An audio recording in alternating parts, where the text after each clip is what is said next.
Okay, so confession time. It is hold on. It is not Wednesday. It's still Tuesday. You can tell because I'm wearing the same t-shirt. But I have an errand to run tomorrow morning. So I don't know if I'm going to be able to get this video out in the morning, so I'm going to film it today. But I did put on a different pair of ears. These are actually my favorite ears because they're the longest ones. And they look like real rabbit ears. Don't they just look? Don't I just look like a rabbit? Don't you just feel like you're being taught by a rabbit today? I know. So other confession is today is stay in your PJs all day today. And here's my confession of the day. I haven't worn grown-up clothes since I last saw you. So whatever day that was, it was like the 13th or the 12th or something of March. Yeah, that was the last day I put on grown-up clothes. Okay? I have not worn grown-up clothes in that long. I've literally been wearing graphic t-shirts. So like today's is Star Wars, obviously. And either sweatpants or PJ pants for like 3 weeks straight. So like I get up, I take a shower, then I put back on PJs. Because I don't believe wearing jeans in my house. I'm just going to be honest with you. I don't. And I don't believe in wearing grown-up shirts when I'm at home. So it's been pretty much like graphic tee central, like Captain America, various video games, my one t-shirt that says don't become a grown-up. Like, I'm just gonna be real with you. So today's all like stay in your PJs, but like this is what I wear when I'm at home. Like it's a comfortable pants and a comfortable t-shirt, and that's it. I don't wear jeans and dress up like a grown-up. So I usually don't even wear eyeliner, but I put on eyeliner today because I'm talking to you and I look scary without it. So anyway, yeah, that's my confession. So we're going to just keep going right with our vein of reading. I'm sitting like far back today because I really want you to see my ears, and they're so long that if I sit closer, oh no, you can still see them. Yeah, okay. So we're still on book number 28. Yesterday we read chapters 3 and 4, so we're going to do 5 and 6 today. So let's do a quick summary of what happened yesterday. So Jack and Annie are staying with Boca and Kama, and where do they sleep?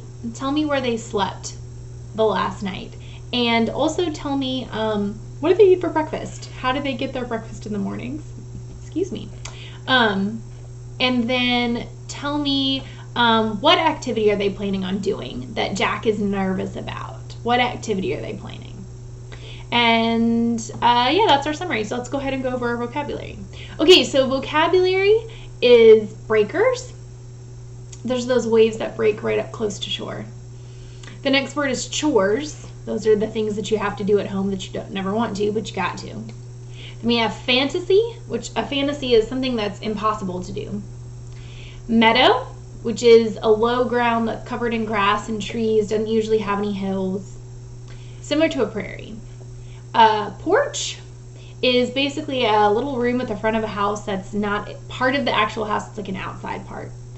A surfboard is just that. It's a board that you surf on. And then a tsunami was that thing that we said was a large wave caused by an underground or underwater earthquake. Did anybody do the experiment yesterday with the pan? Little pan of water, bump your table, see what happens? It's pretty cool if you do it.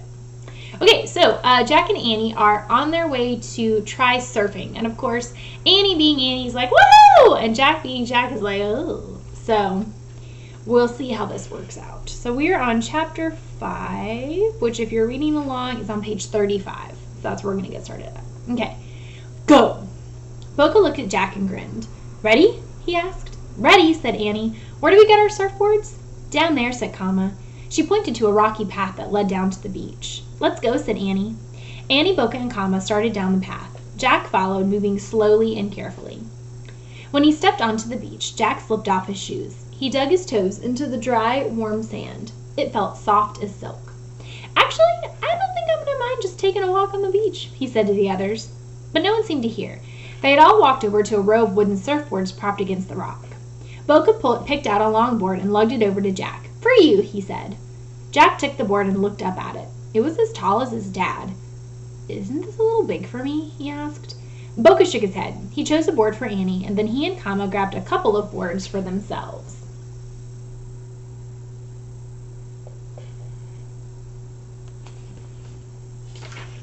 Jack took a deep breath. "I'd like to read about surfing first," he said. He put his board down and pulled out the research book. "What is that?" asked Kama. "It's a book," said Jack. "It tells you about things." "How does it talk?" asked Kama. "It doesn't," said Annie. "You just read it."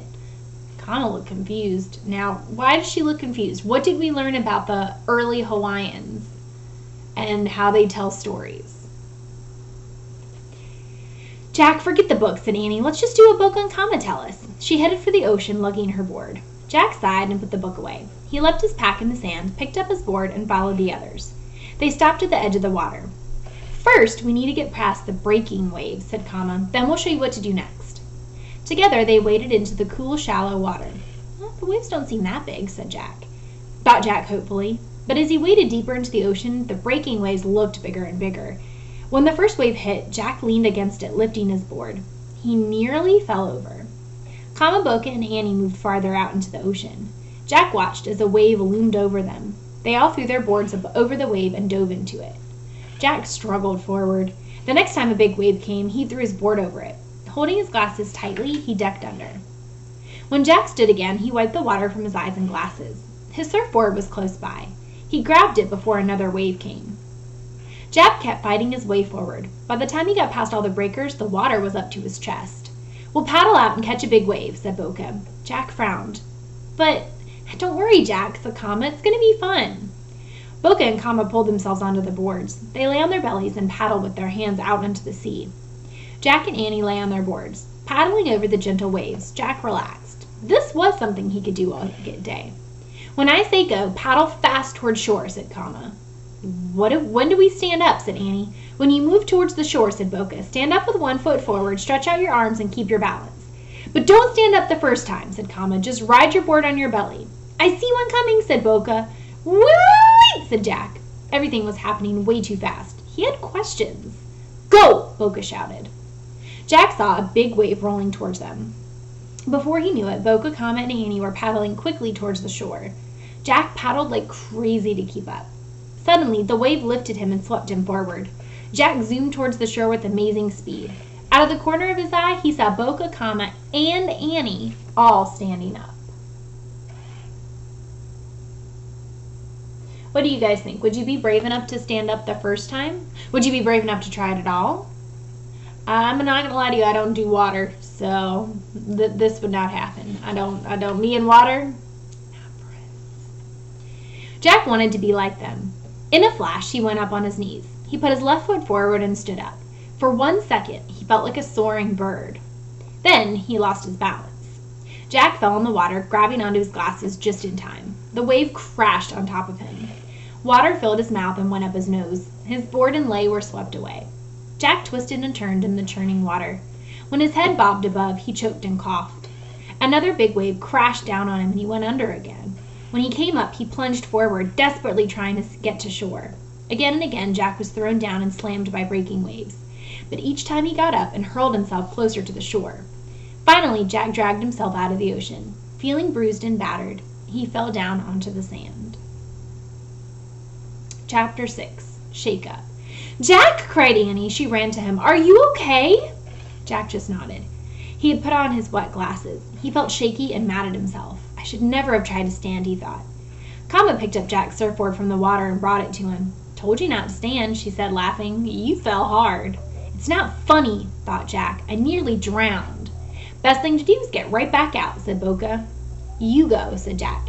His eyes and nose still burned from the salty water. "I'll stay here."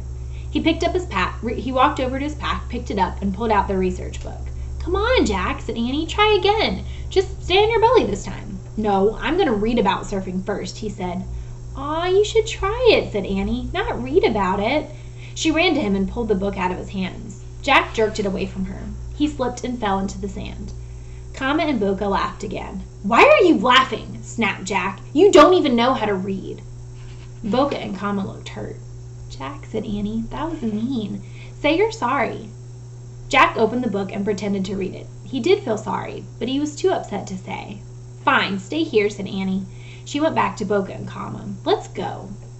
As Jack sat alone on the beach, he looked up. He watched the other kids paddling through the water. "I don't care," he muttered. "I'm never going back out in those waves." Morton didn't send us here to surf anyway, he thought. She told us to build a ship. But how the heck are we supposed to do that? Jack heaved an angry sigh. Now he was cross with Morgan. He turned to the back of the book and searched the index for ship. Suddenly, Jack heard a rumbling from under the sand. The ground started to shake. It shook so hard, the book flew out of Jack's hands. Jack bounced up and down on the beach. Shells were jumping up and down, too. Rocks tumbled down from the cliff. It's an earthquake, Jack thought. The rumbling stopped. The shaking stopped, and Jack looked around. Everything was normal again except some rocks that had rolled to the bottom of the cliff. Jack looked out to sea. Kama, Boca, and Annie were past the breakers. They were sitting on their surfboards laughing and talking. Everything seemed okay, but Jack was sure something was off. He grabbed the Hawaii book from the sand and looked up earthquake. He read, "Earthquakes in Hawaii have been known to cause tsunamis, which used to be called tidal waves. An earthquake can cause water out at sea to be set in motion. The water grows higher and higher just before it moves towards land. Just before the tsunami strikes, water may be pulled away from the shore. Then it returns as a gigantic wave that crashes over the land and washes everything away." Oh man, thought Jack, a tsunami might be coming. Chapter 7. Ride for your lives! And that's where we're going to stop for today. So we will continue tomorrow, and we will read the next 2 chapters of our Magic Treehouse book. So don't read ahead. So we're going to pause real quick, do our word problem of the day, and then we will be all fini. Okay, I'll be right back. Okay, I'm back. All right, it says, JoJo read 32 pages in her book this weekend. Then she read 18 on Saturday and the rest on Sunday. How many pages did she read on Sunday? So today's problem is similar to yesterday's problem in that it gives us our total, 32 pages. Tells us that was how many she read on the weekend, Saturday and Sunday both. Saturday it tells us how many, but how many on Sunday? This one I want you guys to solve on your own and put the answer, and I'll tell you if you're right. All right, have a wonderful Wednesday, and I will see you on Thursday. Bye, guys.